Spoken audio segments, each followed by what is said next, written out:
The moment Armin Halim dropped his resignation letter into the HR inbox, his hands trembled not from fear of unemployment, but from the quiet terror of failing the only person who mattered, his 6-year-old son, Zayan, whose laughter that morning had sounded thinner than usual, as if even a child could sense when the ground beneath their life was shifting.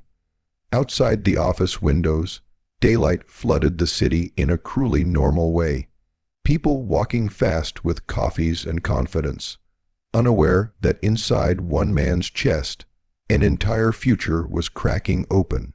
Armin had always believed that if he worked hard enough, stayed honest enough, and sacrificed silently enough, life would eventually soften.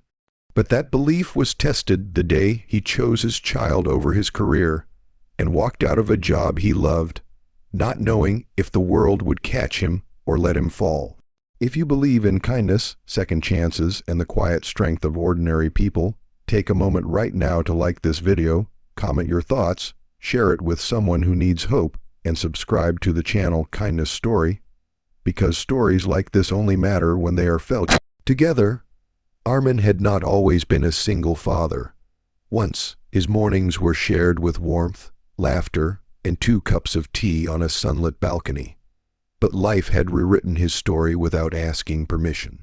After his wife passed away unexpectedly, the house grew quieter, heavier, and time itself seemed to move differently. Every decision after that loss felt sharper, more dangerous, because it no longer affected just him.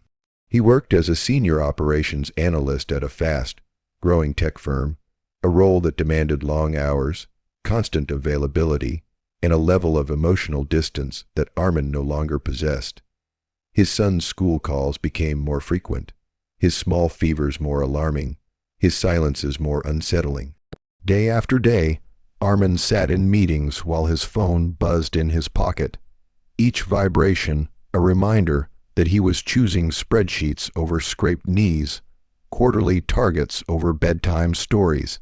The final push came on an ordinary Tuesday afternoon, drenched in bright daylight, when Armin received a call from Zayan's school saying his son had collapsed during recess from exhaustion and dehydration.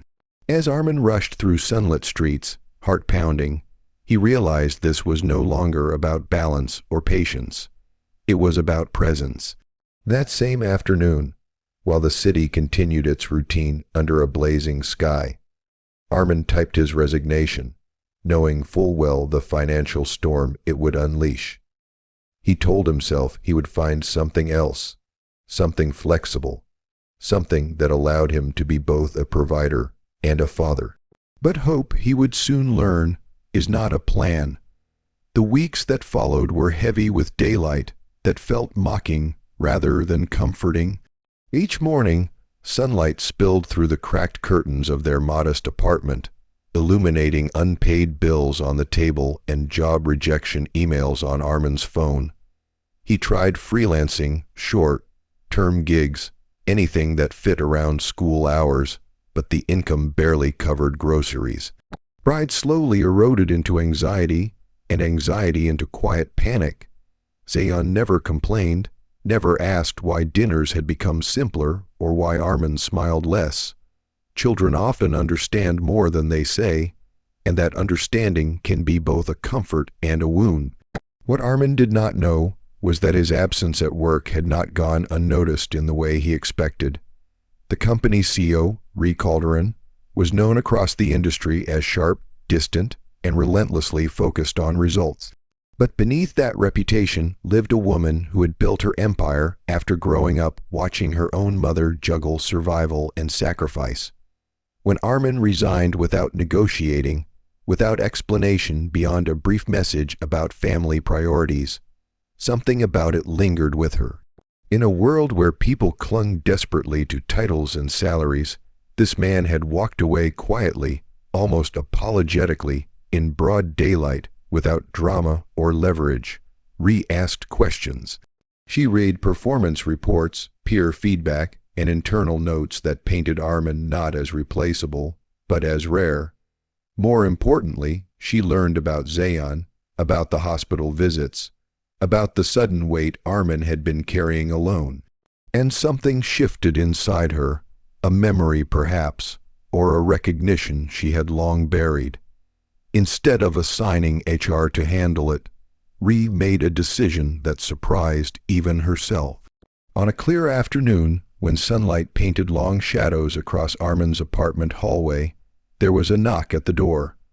Armin opened it expecting a neighbor or a delivery, only to find a woman standing there in a tailored suit, sunlight reflecting off her calm, unreadable expression. The air felt heavier in that moment, as if the universe had paused to watch. Ree did not step inside immediately. She looked at the worn welcome mat, the chipped paint, the quiet evidence of a life lived carefully. She spoke not with authority, but with something closer to honesty, making it clear she had not come to argue his decision to leave, but to question the idea that leaving meant disappearing. They sat at the small dining table as afternoon light filtered in, Zayon drawing quietly nearby, unaware that his father's future was being rewritten a few feet away. Ree spoke about the company's blind spots, about how systems fail when they forget people are human first. She explained that Armin's resignation had been accepted, but his value had not been erased. She offered him a restructured role, remote work options, adjusted hours, and something rarer than money, respect for his reality. Armin listened, stunned, his defenses crumbling not because of generosity, but because of understanding. No one had ever come to his door in daylight to tell him he mattered beyond his output. Accepting the offer was not instant. Armin wrestled with guilt, pride, and fear. He worried about hope becoming another disappointment. But when he looked at Zayon, framed by sunlight and innocence, he understood that strength was not stubbornness. It was adaptability. He accepted, not as a defeated man returning to safety, but as a father choosing a path where dignity and care could coexist. Life did not transform overnight. There were still hard days, deadlines, and moments of doubt. But now, mornings began with shared breakfasts under bright windows.